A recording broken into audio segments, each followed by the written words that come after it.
Hello and welcome. This is Market Views, the 20th of February. Thank you for tuning in. My name is Lungilele Makakula. The World Bank and Eswatini governments yesterday launched the Eswatini Public Finance Review. This is the first public finance review since 1996.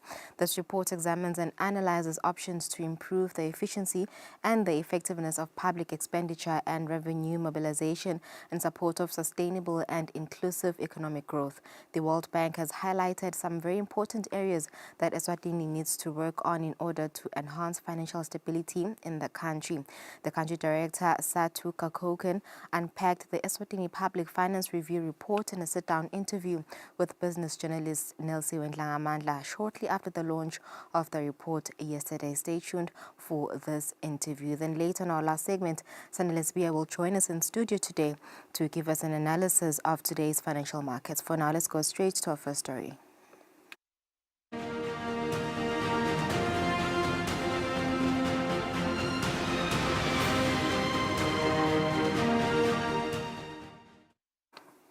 Different media houses in South Africa are reporting that the cancellation of the budget in South Africa, which is now scheduled for next month, had a proposal to increase the VAT to 17%. We asked economist Thembinkosi Duban what this could mean for Eswatini. Currently, Eswatini and South Africa's VAT stands at 15%. South Africa is intending to increase the VAT by 2% to 17, which is quite a huge amount, just a huge percentage. It's a jumped, serious one. Maybe a percentage would have been better, but it's how they run their economy. I think it's in line with their policies. We know very well that Eswatini, we do a lot of trading with South Africa. We import and export to SA. So this definitely will have an effect in whatever we are doing. We know very well that if you purchase commodities from SA, you are bringing them into Eswatini, you have to clear at the border, and they have a system that actually takes back the VAT such that you pay just the amount excluding the VAT. But we know there are some services that you still have to pay.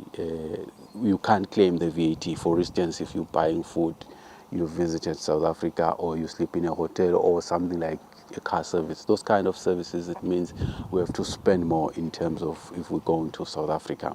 We're looking forward that it will help them in their economy. One of the greatest fear, or my concerns, let me use that term, is that maybe it will affect us locally in terms of our VAT level. We might be interested in increasing our own VAT as it brings a lot of revenue, which can be something that costly for the consumers in terms of the commodities that we purchase in any shop or in services.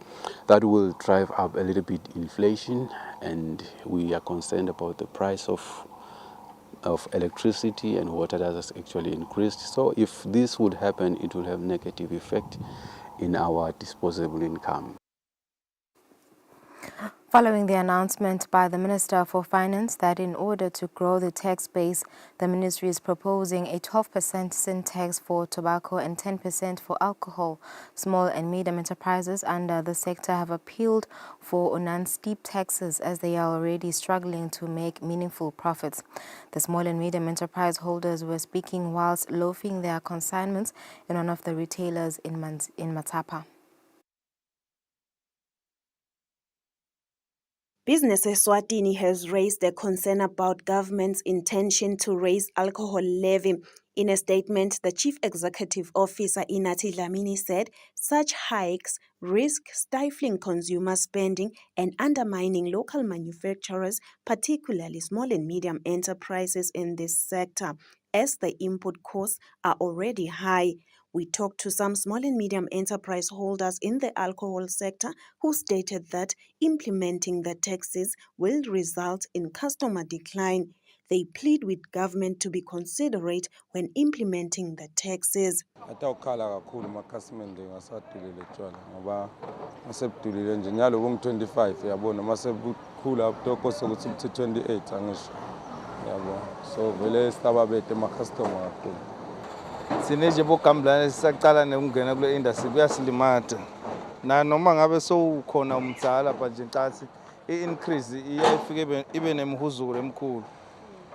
Nyalo nje kusibona sila etigangeni sihamba sicupha etigangeni ngilesimo sokuthi nesupplier yethu lekungiyona siyithembile isisithathela le profit esingiyona ithi asiyibeke ngale imali ngakuyo ihlale ngakuyo asathi-ke ukuthi sekufanele siphile ngakuphi luphi uhlobo lokuphila ngoba lo kuncane sikuthola kona uhulumende uyakuthatha ne-supply iyakuthatha sesitaphila phi.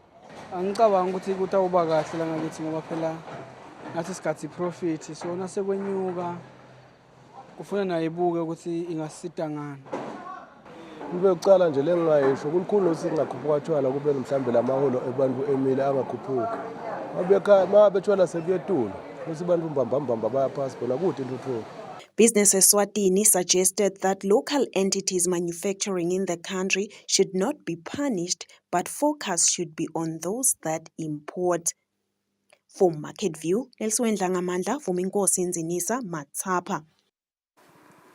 And that's it for our business news. Stay with us. We continue with Market View after the break.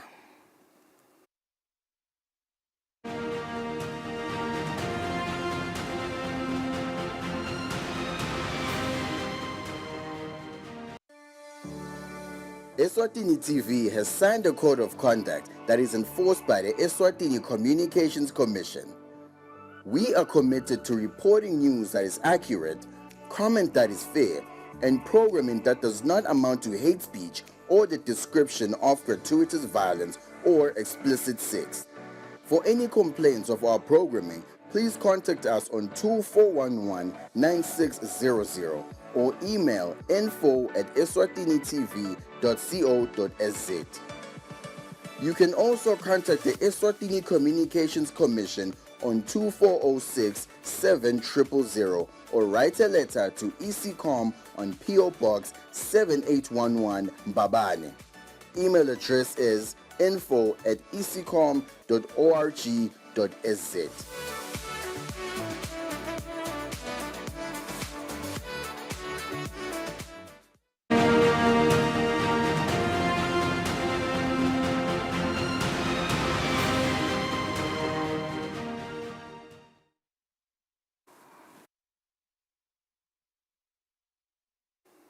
Welcome back. This is Market View. Thank you for staying with us. The World Bank has highlighted some very important areas that Eswatini needs to work on in order to enhance financial stability in the country. The country director, Satu Kakoken, unpacked the Eswatini Public Finance Review report in a sit-down interview with business journalist Nelsiwe Dlangamandla shortly after the launch of the report yesterday. Your Excellency, thank you for stealing time on your busy schedule to see us. We really appreciate that. We want you to first start by talking to us about the key findings of this report. Thank you very much for that question. And what the Public Finance Review shows is that there is an opportunity for Eswatini to use the fiscal policy to further accelerate economic growth as well as enhance competitiveness of Eswatini. And this is important because there are still bottlenecks that are preventing further increase in growth in the country and also are preventing the improvement of living standards. And the review is showing that there is still room to enhance the efficiency and effectiveness of fiscal policy. Some of the examples that it shows is that there are still high expenditure areas that are affecting detrimentally the economic performance. Compared to the regional peers, the execution of capital expenditure in particular is quite low. There are inefficiencies in education and health spending, in particular in health spending that the review is focusing on. And then at the same time, we are seeing that the public transfers to SOEs continue increasing. Now, and this is happening in an environment where the SACU revenues are projected to decline. And this is a concern because the domestic revenue mobilization is still relatively low at 15%. So this is basically the picture, which is basically indicating that this is a good time to pause, take a look at the fiscal policy and how the use of the fiscal policy tool could be further improved. I know that you have mentioned some of the key recommendations, but we would like you to maybe tabulate to us some of the recommendations that our government here in Eswatini needs to follow in order to grow the economy. Why don't I say a few things about the recommendations? Yes. Because as you saw in the presentation and from the report, there are a lot of recommendations in the report. And I would like to highlight a couple of them. Of course, I'm not going to talk about all of them. But in particular, related to domestic revenue mobilization, one of the big recommendations from the report is that Eswatini has an opportunity to raise domestic revenues without raising tax rates. Tax rates are already quite high in Eswatini. And domestic revenues could be raised by addressing tax holidays, addressing tax expenditures, and also the public procurement preferences, and in parallel, improving further tax administration. I would also like to mention another area, which is public investment management and public financial management.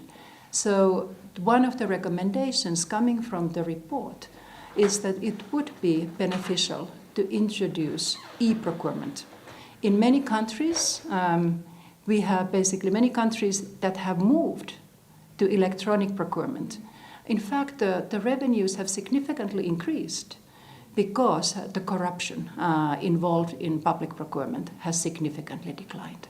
So let me highlight those two, but there are a number of others. Why was conducting such a study important in Eswatini? It's a very good question. First of all, I do want to highlight that it was the government of Eswatini that requested for the World Bank to carry out this review. And it's actually very timely. And it's timely because, as I mentioned earlier, SACU revenues are projected to decline. So that is putting fiscal pressures going forward. And therefore, it is important to start assessing what could be done, how basically the efficiency of spending that is there could be improved, and how the effectiveness could be improved. How do the findings of this report, Your Excellency, align with the key priorities highlighted by the Minister of Finance's budget speech, which he tabled in Parliament last week? I mean, in fact, the good news is that the budget and the PFR recommendations are very well aligned. And the reason behind that is that this review was done jointly with the government. We are very grateful for the participation, in particular for the Ministry of Finance in this endeavor. And we are very happy to see that the number of recommendations were already adopted in the budget. Obviously, some of the recommendations that are made in the review, they are of medium-term nature. They cannot be implemented very quickly. So we are hoping and looking forward to seeing Eswatini implementing then some of the remaining recommendations over time. I have been reading the report, Your Excellency, and I've seen that some of the things that it talks about have already been implemented by government and the Minister of Finance. So I want to know which are those that are most pressing that still need to be attended. No, thank you for that. I mean, we were very happy to see that the commitment controls, for example, some of the public financial management measures, such as implementation of integrated financial information management systems, are already there. But there is more work that could be done, in particular on the domestic revenue mobilization side. So addressing the tax expenditures, addressing tax holidays and public procurement preferences, while at the same time improving the tax administration, is one of the areas where, yes, the government is moving, but there is much more that could be done. It's been a pleasure having you on the show, Your Excellency. We hope that we will see more of these recommendations from the report being implemented by the different ministries. Thank you so much. All right, that was Nelsiwe Ndlamandla having a sit-down interview with the director of World Bank, just highlighting areas that Eswatini needs to work on in order to enhance financial stability in the country. You go for an ad break. We're joined by Senelis Bia. Stay with us.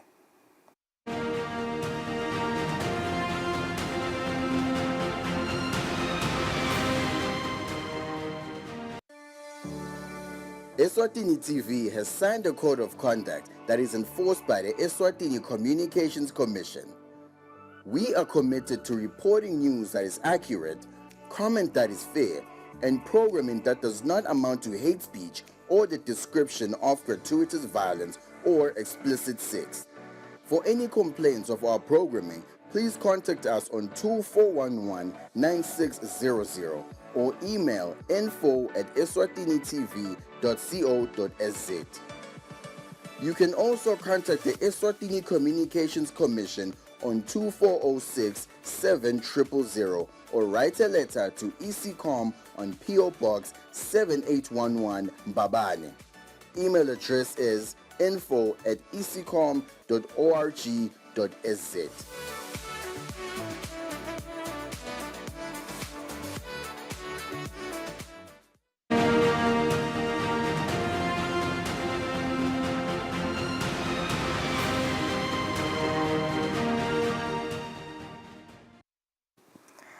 Welcome back. This is Market View. This is the final episode this week. Thank you for joining us. We are now joined by in-house economist Senelis Bia for today's financial markets.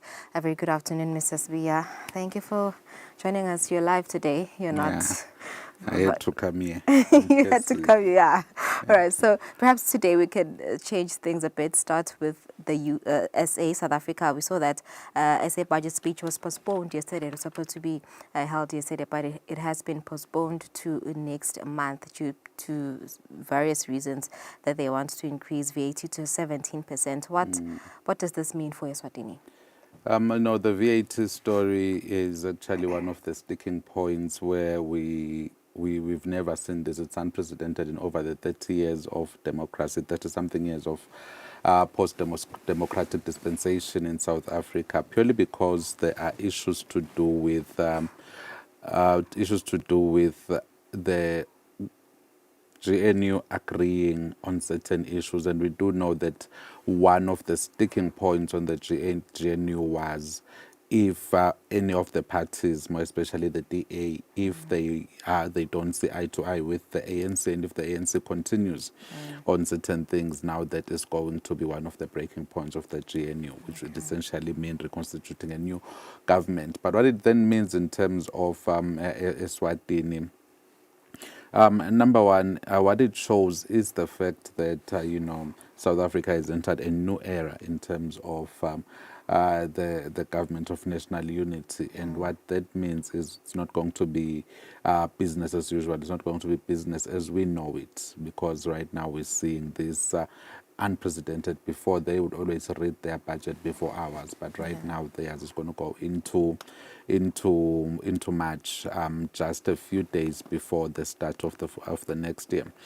So what we're looking into in terms of Eswatini is, if that VAT had gone through, then we would expect to see the same happening in Eswatini the following year. As you'd notice, that SACO countries would have the same level of VAT to make to ensure that it is smoother to transfer the VAT between South Africa and the other SACO countries. That's why you'd find that in Lesotho, Namibia, Eswatini, Botswana, and then South Africa, the VAT rate is always the same. Right now it's at 15%, but when you look at other countries like in Mozambique, it's sitting at 16%.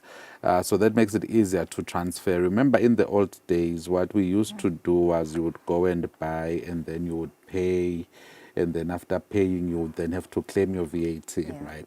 Because the rates were not the same. But right now, if the rates are equalized, it's just an issue of transferring the VAT between the two governments. All you do is just leave your documents there.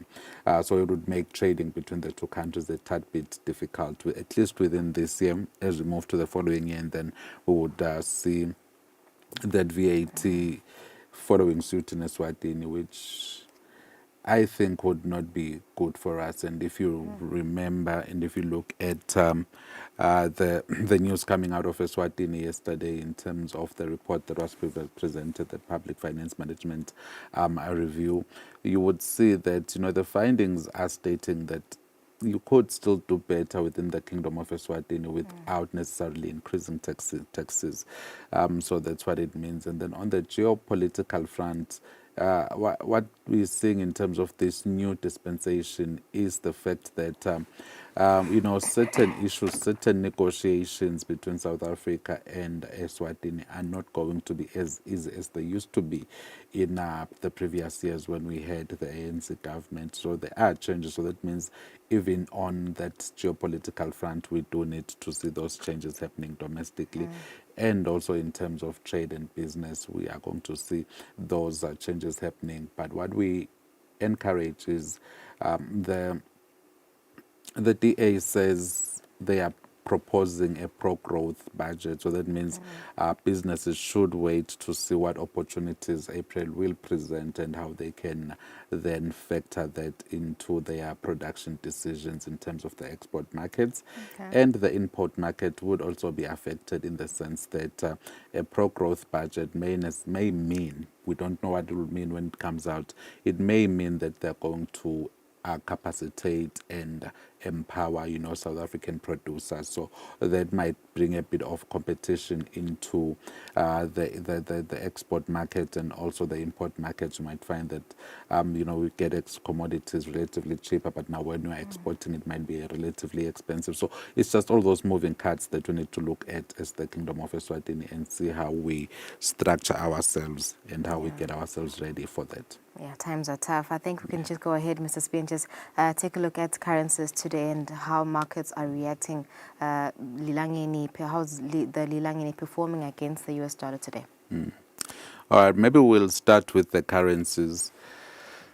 In currencies, we're seeing those, slight gains in terms of the Lilangeni and the US dollar, and the Lilangeni and the euro, the Lilangeni and the Japanese yen, seeing a bit of weaknesses when we're talking around the yen. So what we're seeing there is markets are a bit jittery and a bit uneasy and uncertain in terms of what the Trump policies are going to look like in terms of that fiscal, that fiscal space. And also what we've seen coming back into the markets is that type of hawkish stance within the Federal Reserve Bank. So we're seeing that the dollar weakening a bit in recent days. But what we, and also when you look at the 10-year bond yield, you'll see that it's now running at 4.6% in the US. So that means we're seeing a lot of the shift into what we call safer haven type of assets, and that is somehow stabilizing the dollar, but it still remains relatively weak on those fears of a trade war. And then when you look against the Japanese yen, what has actually happened in Japan and in the greater Asian region is, with what President Trump is talking about in terms of the tariffs, we do know that the Japanese economy is one of the heavy automakers. And right now we do expect that in April there's going to be that 10% in terms of that tariff on all cars coming into the US, right? Yeah. And also, we've noted that with what President Trump said on Tuesday at Mar-a-Lago when he was addressing the press, he actually said we're seeing companies wanting to come into the US, so markets are also just trying to balance between that. Then moving into the US markets, what we are seeing there is a bit of calm has returned into Wall Street, but it's still being outperformed by the European markets. That's purely because the US markets are trying to balance between what President Trump is saying and what eventually ends up happening. But we've seen those rebounds in terms of the S&P 500 coming back to that 6,051 mark, but still on that relative same level. And then the Dow Jones Industrial Average at that 44,000 mark, But if you look at the gains, it's just some 71 points and 14 points in the Nasdaq and another 14 points in the S&P 500. So we're basically oscillating around that very same equilibrium, and it's an issue of those tariffs and the uncertainty in the markets. It's an issue of inflation ticking up a bit, and the Federal Reserve Bank also coming in to say they might consider. So they are becoming hawkish again because their goal is to control inflation. So that's what we're seeing happening in the US. And then if we move across the pond to London, in Europe, what we're seeing, there is a bit of weakness in the UK markets. That's purely because we saw that the growth figures in terms of the factory output is not really performing well. But, it is expected to rebound in the next, 2 to 3 months as analysts predict. So we should expect the FTSE 100 to return to that 8,700 mark. And when you're looking into Germany and France, we're seeing a bit of improvements there. And interesting happening in that region is, the conflict over conflict resolution within Europe, right? The issue of how Europe is going to handle that whole Russia-Ukraine conflict, feeling left out of those negotiations. But what that does to markets is, markets are not really concerned about who's bombing who and who's doing what. Markets are concerned about where the money is going to go. So we're seeing within Europe the rally being led by those defense stocks, those defense contractors, those companies that are manufacturing defense products. So that's why we're seeing in Germany that marginal gain of 97 points. And in France, again, we're seeing that marginal gain of 51 points. But the UK has actually come up to confirm that they are going to put boots on the ground in Ukraine, and they're going to increase their expenditure to right around 5% of their GDP. We've seen Denmark do the same, and that's what the markets are tracking now. We do know that there is a bit of concerns over growth within Germany, but right now the markets are just looking at those defense stocks and, looking at those tech stocks and just looking at the fact that earnings have been good over the past year, and that's what drives markets. And then moving on to Asia.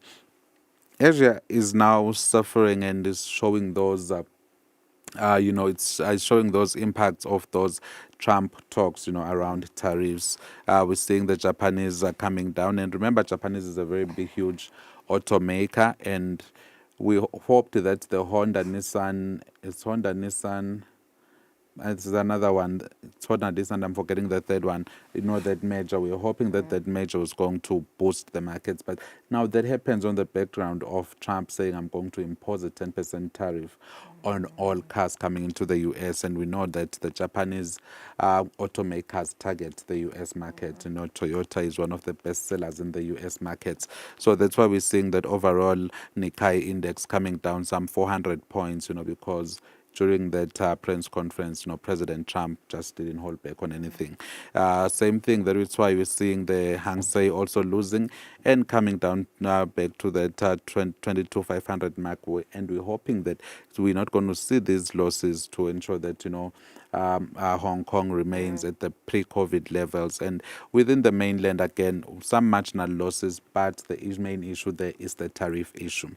And then coming into South Africa, what we're seeing there within the South African markets is a strong rally. So what we're seeing, the budget did affect the markets, but markets are looking at it positively in the sense that this is the DA is proposing a growth budget. So that's a budget that might likely might likely favor businesses, and that's why the markets are rallying in the background of that. So we should see a bit of volatility as we move towards that budget and whatever the settlement will be. Thank you, Lumelele. Thank you, Mr. Sbi. Always good to have you in studio. You should come more often. Will do. All right, that's it for our last segment. This was our last segment with Sanele Sbi, just giving us an analysis of today's financial markets. We've come to the end of our program. This was the last episode this week of Market View. We'll meet again next week, Monday at exactly 2 p.m. Enjoy the rest of your day and have a lovely and safe weekend. Nsale kahle.